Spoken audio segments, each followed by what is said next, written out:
Hello जी, कैसे हो आप सभी। आई होप कि आप सभी अच्छे होंगे, स्वस्थ होंगे और मस्त होंगे। तो स्वागत है आपका अपने इस प्यारे से यूट्यूब चैनल पर, जहां हम पढ़ने वाले हैं सोशियोलॉजी के पीवाईक्यू, जो एचटेट एग्जाम है 26 जुलाई को। उसके पर्सपेक्टिव ये जो सीरीज है काफी हेल्पफुल साबित होने वाली है। और पिछली क्लास में हमने 51 क्वेश्चन को सोल्व किया था। अब नेक्स्ट क्वेश्चन यहाँ पर सोल्व करते हैं।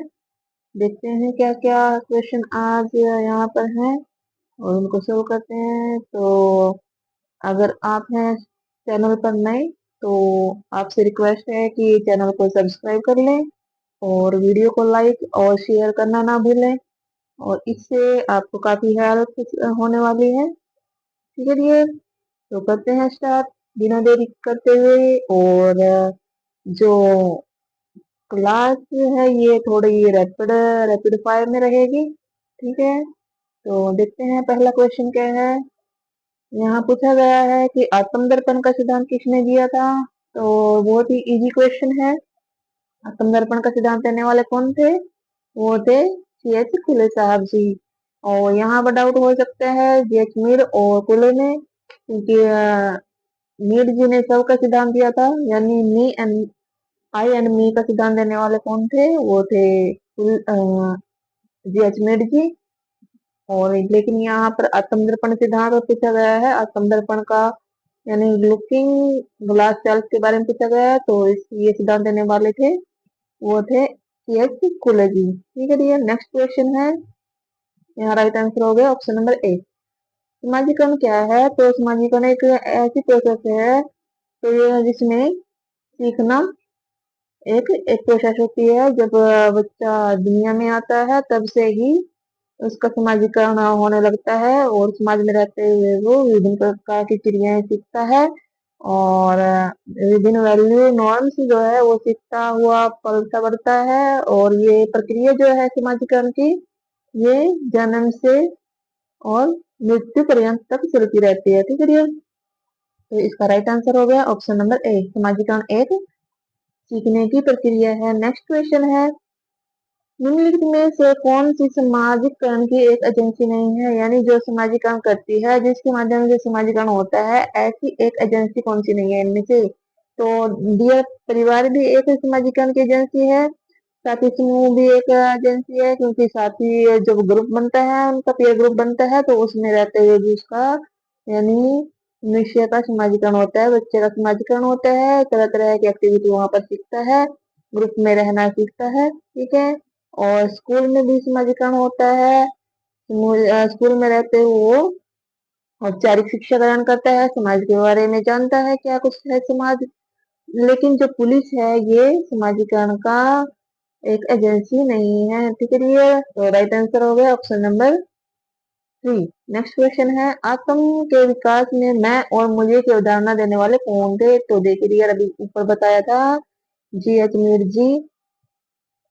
आई एंड मी की जो कॉन्सेप्ट देने वाले थे वो थे J.H. मीर जी। नेक्स्ट क्वेश्चन है, एक लोहार का बेटा व्यवसायिक शिक्षा प्राप्त करके एक इंजीनियर बन गया, ये किस प्रकार का उदाहरण है। तो ये एक उदाहरण है इंट्रा इंट्रा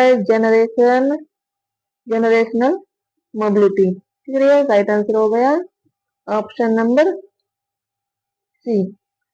यानी अपने जो उनका व्यवसायिक पैसा है, मान लो एक व्यवसायिक पैसा है उनका, वो पीढ़ी दर पीढ़ी ना चलकर उसमें चेंज करते हुए एजुकेशन प्राप्त करके वो एक इंजीनियर बन गया। तो वो ये एक इंट्रा जनरेशनल मोबिलिटी के अंतर्गत आएगा। तो राइट आंसर हो गया ऑप्शन नंबर सी।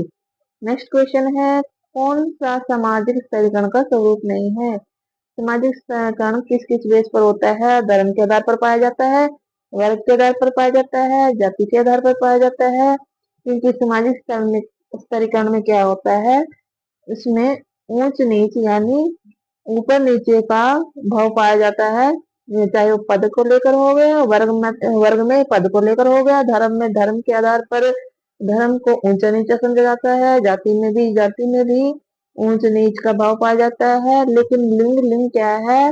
ये ये सामाजिक स्तरीकरण का एक स्वरूप नहीं है। तो राइट आंसर हो गया ऑप्शन नंबर सी।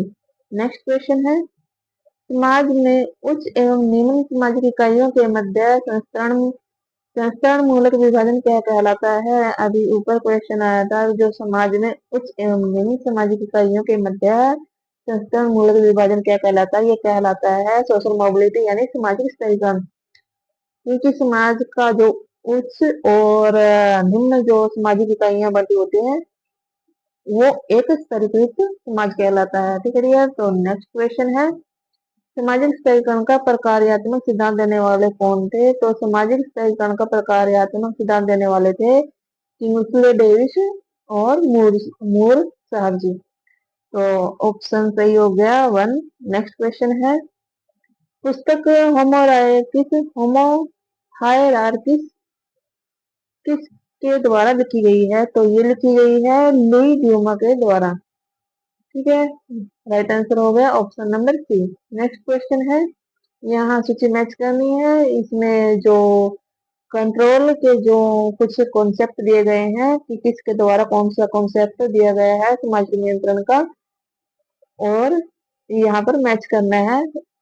तो देखते हैं, चेतन और अचेतन जो नियंत्रण है इसका कॉन्सेप्ट देने वाले थे किम्बलियन जी। तो ए का टू एक ही ऑप्शन में है और वो है ऑप्शन नंबर 1। प्रत्यक्ष और अप्रत्यक्ष के उदाहरण देने वाले थे, प्रत्यक्ष और अप्रत्यक्ष नियंत्रण की कॉन्सेप्ट देने वाले थे कार्लमैन हिम। सकारात्मक और नकारात्मक नियंत्रण का कॉन्सेप्ट देने वाले थे वो थे कुले और बर्नार्ड। संगठित और असंगठित नियंत्रण का कॉन्सेप्ट देने वाले थे जॉर्ज गुरविच जी। नेक्स्ट क्वेश्चन है, संगठनात्मक सामाजिक प्रक्रिया में कौन सा सम्मिलित नहीं है? यानी संगठनात्मक, जब संगठन होता है किसी भी चीज को लेकर तो उसमें क्या क्या विशेषताएं होती हैं? उसमें समायोजन भी होता है, सहयोग की भावना पाई जाती है और व्यवस्थापन यानी अकोमोडेशन भी पाई जाती है, लेकिन कंपटीशन नहीं पाया जाता क्योंकि कंपटीशन में संगठनात्मक प्रक्रिया नहीं होती। फिर ये राइट आंसर हो गया ऑप्शन नंबर 4। नेक्स्ट क्वेश्चन है, मर्डॉक जी ने कितने प्रकार के तृतीयक संबंधियों का विवेचन किया था? जो मर्डॉक जी ने है इसका राइट आंसर हो गया 151। जो तृतीयक प्रकार के संबंधी थे वो उनको उन्होंने 151 संबंधियों में बांटा था इसके। ठीक है। नेक्स्ट क्वेश्चन है, फर्स्ट देखना, मर्डॉक जी ने जो प्राथमिक जो संबंधी थे उनमें 8 प्रकार के संबंधों का वर्णन किया था, और जो सेकंड थे जो द्वितीयक संबंधी थे उनके जो उसमें उन्होंने कितने प्रकार के संबंधी बताए थे? उसमें बताए थे उन्होंने 31 द्वितीयक संबंधी बताए थे, और तृतीयक संबंधियों का वर्णन किया था 151 प्रकार के। नेक्स्ट क्वेश्चन है, इनमें से कौन सी जो है जनजाति मातृवंशीय जनजाति है? तो वो है खासी जनजाति जी। तो खासी जनजाति एक मातृत्वात्मक जनजाति है। नेक्स्ट क्वेश्चन है, निम्नलिखित में से कौन सा समाज निम्नलिखित में से कौन सा जनजातीय समाज पर प्रकाश डालता है? तो इसका राइट आंसर हो गया ऑप्शन नंबर 2, नातेदारी संबंध जनजातीय समाज पर प्रकाश डालता है। ठीक है डियर। नेक्स्ट क्वेश्चन है, निम्नलिखित में से कौन सी भारत की अनुसूचित जनजाति नहीं है? भारत की अनुसूचित यानी शेड्यूल का एसटी शेड्यूल ट्राइब्स कौन सी नहीं है? संथाल भी है, भील भी है, हो जनजाति भी है, लेकिन गुर्जर एक कास्ट के रूप में आती है। ठीक है, राइट आंसर हो गया option number C. Next question है, भारतीय जनजातीय पिछड़े हिंदू हैं, ये विचार देने वाले कौन थे? तो ये विचार देने वाले थे GH गुरियल जी। राइट आंसर हो गया option number A. Next question है, सब आल्टर्न संप्रत्यय किसने दिया था? जो सब आल्टर्न संप्रत्यय देने वाले थे वो थे Antonio Gramsci ji. Right answer हो गया option number C. Next question है जनसंख्या वृद्धि का कौन सा कारण नहीं है। जनसंख्या वृद्धि में कौन सा कारण नहीं है ये बताना है यहाँ पर। तो देखते हैं विवाह की निम्न आयु। बिल्कुल, अगर विवाह निम्न आयु में होगा तो इससे जो है जनसंख्या वृद्धि होगी। उच्च अशिक्षा भी जनसंख्या वृद्धि का कारण बनता है। परिवार नियोजन के प्रति धार्मिक मनोवृत्ति भी, यानी एक धार्मिक मनोवृत्ति होती है कि परिवार को बढ़ाने के लिए कि अगर बेटा होगा तो वो हमारा आगे कुछ धार्मिक कृत्य को पूरा करने के लिए बेटा का होना जरूरी है। और एक के बाद एक अगर बेटी हो रही है तो उसके उनका इंतजार किया जाता है कि जब बेटा होगा तब तक बच्चे होने ही जरूरी हैं। तो इस अकॉर्डिंग भी जनसंख्या वृद्धि का ये भी एक कारण माना जाता है। यानी कि जब परिवार नियोजन यानी आगे परिवार को बढ़ाने की एक धार्मिक प्रवृत्ति या उनकी मनोवृत्ति, ये भी जनसंख्या वृद्धि का एक कारण है। लेकिन व्यावसायिक शिक्षा जो है ये जनसंख्या वृद्धि का कारण नहीं है। ठीक है, राइट आंसर हो गया ऑप्शन नंबर 4। नेक्स्ट क्वेश्चन है निम्नलिखित में से कौन से अर्थशास्त्री ने प्रमुख रूप से जनसंख्या अध्ययन पर रुचि दिखाई थी। तो वो रुचि दिखाने वाले थे मार्शल साहब जी। तो राइट आंसर हो गया ऑप्शन नंबर 4। नेक्स्ट क्वेश्चन है निम्नलिखित में से कौन सा जनांकीय प्रक्रिया से संबंधित नहीं है।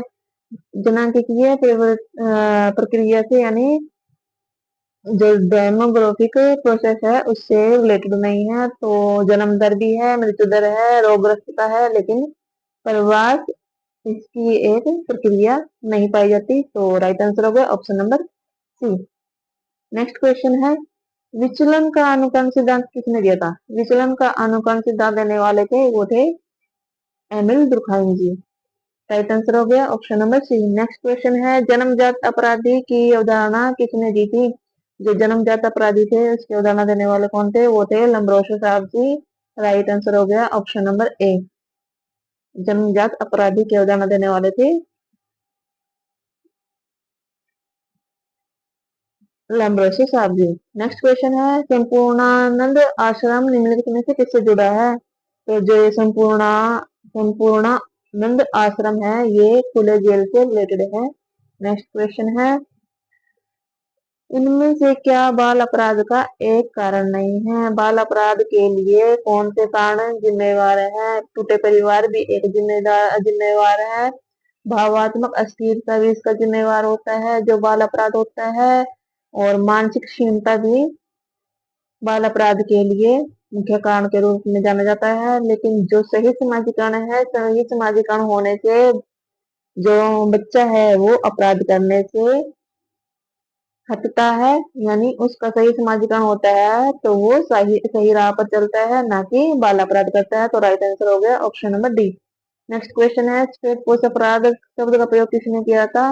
जो स्वेद पोष अपराध का बताने वाले थे, कॉन्सेप्ट देने वाले थे वो थे ई सदरलैंड जी। नेक्स्ट क्वेश्चन है आर्थिक संकट में कौन सी आत्महत्या में वृद्धि होती है। जब आर्थिक संकट होता है तब कौन सी आत्महत्या में वृद्धि होती है। तो वो होती है भाग्यवादी आत्महत्या। राइट आंसर हो गया ऑप्शन नंबर 4। नेक्स्ट क्वेश्चन है अपराध के विभेदक साहचर्य का सिद्धांत देने वाले कौन थे। जो अपराध का विभेदक साहचर्य सिद्धांत था वो देने वाले थे सदरलैंड जी। राइट आंसर हो गया ऑप्शन नंबर 3। नेक्स्ट क्वेश्चन है यहाँ पर कुछ सिद्धांत दिए गए हैं और एक साइड जो सोशियोलॉजिस्ट हैं वो दिए गए हैं कि इनका कॉन्सेप्ट देने वाले कौन थे। तो सूची का मैच करना है। एनोमी का सिद्धांत देने वाले कौन थे। एनोमी का सिद्धांत देने वाले थे रॉबर्ट के बर्टन जी। और विभेदक अवसर का सिद्धांत ये अभी ऊपर क्वेश्चन दिया था, ये देने वाले थे नहीं, विभेदक साहचर्य का सिद्धांत देने वाले थे सदरलैंड जी। और लेबलिंग सिद्धांत देने वाले थे क्लोवर ओहलन जी। और विभेदक अवसर का सिद्धांत देने वाले थे हार्वर्ड बेकर जी। तो राइट आंसर हो गया और एनोमी का सिद्धांत वन का थर्ड यानी राइट आंसर हो गया ऑप्शन नंबर 4। नेक्स्ट क्वेश्चन है लेबलिंग थ्योरी की। लेबलिंग थ्योरी का कॉन्सेप्ट किसने दिया था? ये दिया था हर्बर्ट क्लोवर्ड ओहलिन ने। और इसका मुख्य उदाहरण क्या है? तो ये लेबल, एक लेबल लगा दिया जाता है समाज के द्वारा किसी भी पुरुष पर या किसी भी व्यक्ति पर उसकी हरकतों की वजह से, यानी अगर वो समाज में जिस तरह की उसकी एक्टिविटी है तो उसको उसी के अनुसार देखा जाता है कि ये तो इस प्रवृत्ति का व्यक्ति है। और ये एक लेबलिंग में, यानी एक लेबल लगा दिया जाता है। तो लेबल ज्यादातर जो है एक कलंक की अवधारणा में आता है, यानी उसके ऊपर एक कलंक लगा दिया जाता है। ठीक है। नेक्स्ट क्वेश्चन है, राइट आंसर होगा ऑप्शन नंबर 2। नेक्स्ट क्वेश्चन है, निम्नलिखित विधियों में से कौन सी एक अपराध और विचलन विचलन के अध्ययन से संबंधित नहीं है? यानी कौन से समाजशास्त्री ऐसे हैं जो अपराध और विचलन का अध्ययन नहीं करते? देखिए डियर, यहाँ पर है सदरलैंड और क्रिसे करते हैं, इलियट और मेरिल भी करते हैं, और जो बार्न्स और पीटर्स है ये भी करते हैं। लेकिन जो पोजर और रोजनबर्ग हैं, ये इसका राइट आंसर हो गया। ये विचलन और अपराध का अध्ययन नहीं करते, तो राइट आंसर हो गया option number C. Next question है, निम्नलिखित में कौन सा परंपरागत अपराध नहीं है? जो परंपरागत यानी जो पिछली पीढ़ी से चलना आ रहा है, उसमें ऐसा कौन सा अपराध नहीं है? चोरी, यानी अगर चोरी एक ऐसी है जो पीछे पेरेंट्स मान लो माँ बाप जो चोरी में आस्था रखते हैं, चोरी में नियत रखते हैं, तो आगे बच्चा का सामाजिक भी इसी प्रकार से होता है और वो भी चोरी करता है। डकैती भी इसी उसमें आ जाता है। नगम्य अपराध यानी अपराधी प्रवृत्ति होती है जो, वो भी उनमें पाई जाती है। लेकिन बलात्कार जो है ये एक परंपरागत अपराध में नहीं आता, तो राइट आंसर हो गया ऑप्शन नंबर 4। नेक्स्ट क्वेश्चन है, भारतवर्ष में बाल अपराधी किस आयु समूह में आते हैं? तो भारत में बाल अपराधी जो है वो 18 वर्ष की उम्र से नीचे के आते हैं, तो राइट आंसर हो गया ऑप्शन नंबर 3। नेक्स्ट क्वेश्चन है, निम्न में से कौन सा केंद्रीय प्रवृत्ति का माप नहीं है? केंद्रीय प्रवृत्ति के माप को देखिए, माध्य होता है, माध्याकर्षण होता है, बहुलक होता है, लेकिन जो मानक विचलन है ये केंद्रीय प्रवृत्ति का नहीं होता, तो राइट आंसर हो गया ऑप्शन नंबर 4। नेक्स्ट क्वेश्चन है, वैज्ञानिक अवलोकन का अर्थ वस्तुओं को देखना है। जो वैज्ञानिक अवलोकन है वस्तुओं को किस उसमें देखता है? तो वो देखता है एक उद्देश्य के साथ, न कि अनेक उद्देश्यों के साथ, न कि बिना उद्देश्य के। और वैज्ञानिक अवलोकन हो रहा है तो वहां पर बातचीत, महत्वपूर्ण बातचीत का कोई अर्थ नहीं होता, तो ये राइट आंसर हो गया ऑप्शन नंबर ए, कि उद्देश्यों के साथ जो वैज्ञानिक अवलोकन है वो वस्तुओं को उद्देश्य के साथ देखता है। ठीक है। नेक्स्ट क्वेश्चन है, साक्षात्कार के दौरान साक्षात्कार निर्देशिका किसके द्वारा उपयोग में लाई जाती है? जो साक्षात्कार की निर्देशिका है वो किसके द्वारा उपयोग में लाई जाती है? वो लाई जाती है साक्षात्कारकर्ता द्वारा। राइट आंसर हो गया option number A. Next question है, वह पद्धति जिसमें, sorry next question, right answer हो गया ऑप्शन नंबर 2, साक्षात्कारकर्ता। नेक्स्ट क्वेश्चन है, वह पद्धति जिसमें प्रश्नों का उत्तर स्वयं उत्तरदाताओं द्वारा लिखा जाता है वो क्या कहलाता है? वो होती है एक प्रश्नावली।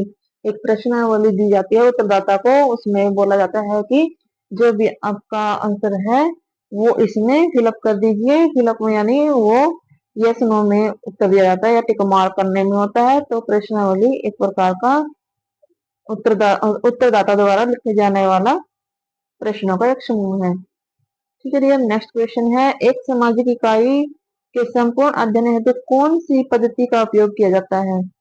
जब किसी एक सामाजिक इकाई का संपूर्ण अध्ययन करना होता है तो वहां ना ही तो प्रश्नावली काम आएगी, ना ही व्यक्तिगत अध्ययन आएगा, और ना ही अनुसूची आएगी। तो यानी किसी एक स्पेशल सामाजिक उसमें जाकर, एरिया में जाकर वहां का जो अध्ययन करना है, तो उसके लिए बेस्ट तरीका होगा अवलोकन। यानी अवलोकन, वहां पर जाकर रहकर उनके साथ रहकर अवलोकन की प्रक्रिया एक पद्धति जो है अब संपूर्ण इकाई के अध्ययन हेतु बेस्ट पद्धति होती है।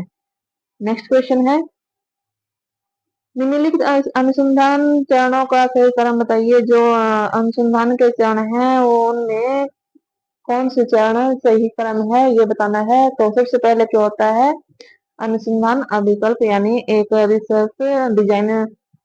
रिसर्च डिजाइन किया जाता है, फिर उसमें तथ्यों का संकलन किया जाता है, फिर उसमें तथ्य जो है उनका जो तथ्य हैं उनका जो डाटा है फिर उनका एनालिसिस किया जाता है, फिर उनका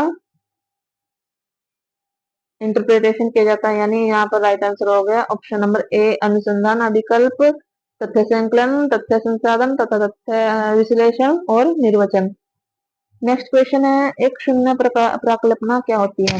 यानी एक शून्य प्राकल्पना क्या कहलाती है। तो वो कहलाती है, शून्य का मतलब होता है इसमें कोई अंतर नहीं है। ठीक है, तो राइट आंसर हो गया option number A. Next question है, परिवर्तियों के बीच संबंधों की जांच करने वाले कथनों को किस रूप में जाना जाता है। जो परिवर्त्य होते हैं, जो statement of relationship between variable to be tested is known as, तो वो जाने जाते हैं हाइपोथेसिस के रूप में। तो राइट आंसर हो गया ऑप्शन नंबर टू, प्राकल्पना इसका राइट आंसर हो गया। नेक्स्ट क्वेश्चन है, उस काल्पनिक प्रस्तावना को क्या कहा जाता है जिनकी अनुसंधानकर्ता द्वारा जांच करना अभिषेक है। यानी उस काल्पनिक यानी एक काल्पनिक प्रस्तावना है, उसे क्या कहा जाएगा जिसके द्वारा अभी अनुसंधानकर्ता द्वारा जांच करना अभिषेक है। तो कहाँ पर क्या किया जाता है अनुसंधानकर्ता के द्वारा अनुसंधान यानी रिसर्च किया जाता है। राइट आंसर हो गया ऑप्शन नंबर 3। नेक्स्ट क्वेश्चन है, मैकडोनालाइजेशन ऑफ सोसाइटी बुक के लेखक कौन है। तो वो है जॉर्ज रिटजर जी। राइट आंसर हो गया ऑप्शन नंबर ए।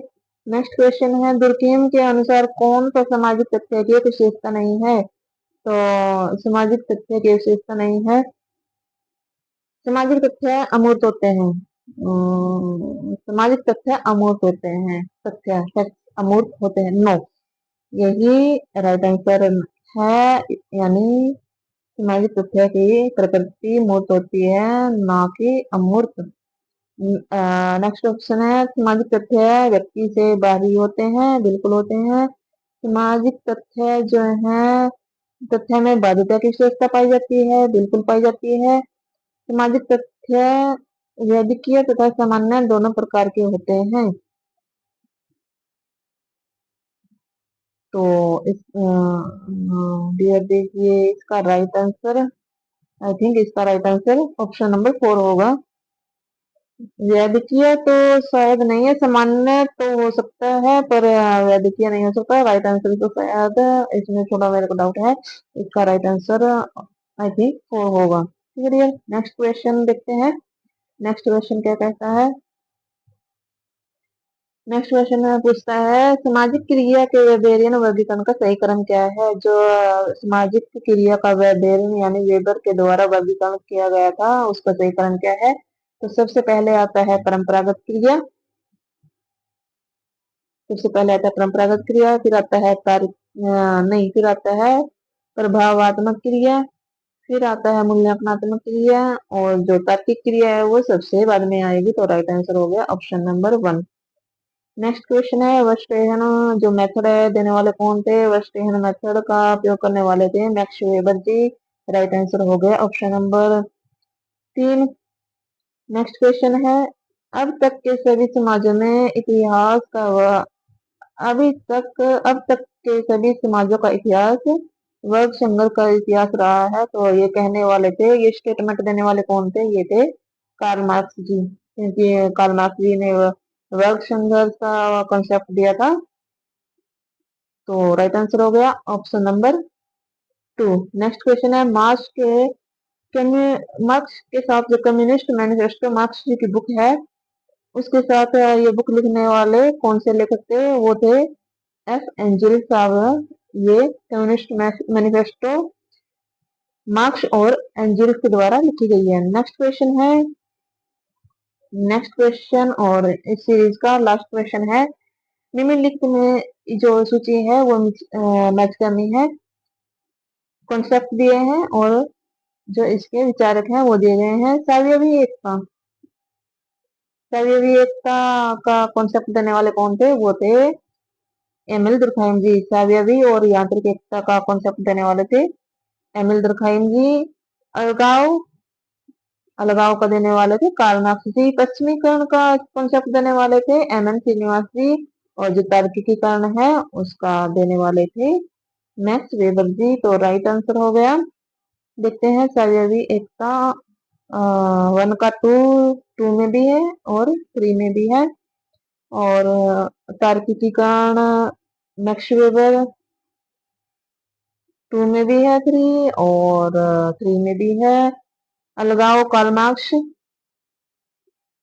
तो 3 का 4, तो ये ऑप्शन 2 में है। तो राइट आंसर हो गया ऑप्शन नंबर 2। ठीक है डियर, पश्चिमीकरण श्रीनिवास जी। तो आज की सीरीज यहीं पर समाप्त होती है। मिलते हैं नेक्स्ट वीडियो में, कल नई वीडियो में आते हैं और करते हैं आगे के क्वेश्चन सोल्व। और डियर, अच्छी लगी हो क्लास को प्लीज लाइक जरूर कर देना। ठीक है, और ये जो क्वेश्चन है एच टेट के लिए आपके लिए बहुत ही बेनिफिशियल होने वाले हैं। ये सीरीज मैंने ऐसे ही स्टार्ट नहीं किए हैं, मुझे भी पता है कि कैसे कैसे क्वेश्चन जो है एच टेट में आते हैं। मैं खुद एच टेट 2 बार क्वालिफाइड हूँ और एच टेट के साथ साथ नेट भी 2 टाइम्स मैंने क्वालिफाई किया है सोशियोलॉजी से ही। तो आप निश्चिंत होकर इस सीरीज को देख सकते हैं और एक विश्वास करके अपनी तैयारी कर सकते हैं और इससे आपको बहुत ही हेल्प मिलने वाली है। तो डियर, मिलते हैं अपने नेक्स्ट वीडियो में, तब तक के लिए बाय बाय और टेक केयर। और कहना चाहूंगी कि वीडियो को ज्यादा से ज्यादा शेयर जरूर करें। ठीक है, okay, bye bye, take care.